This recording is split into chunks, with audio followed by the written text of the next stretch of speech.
Hey everyone, in this video we will see how to fix Samsung monitor not optimum mode, resolution mismatch and display input setting. Fix 1. Restart the monitor and computer. Turn off your Samsung monitor, then shut down your computer. Unplug the monitor power cable for 30 seconds, then plug the monitor back in.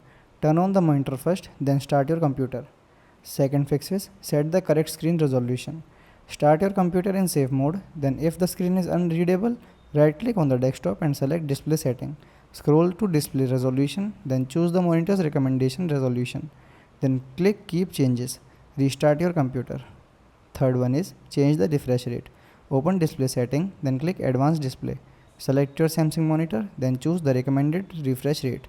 Then apply the changes. Restart the computer if needed. Fourth one is check the display cable. Turn off the monitor and computer, then disconnect the HDMI or DisplayPort cable.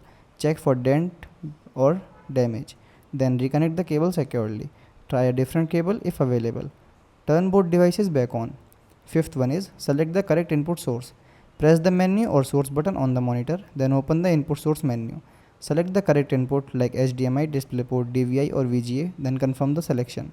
Wait a few seconds for the display to appear. Thanks for watching.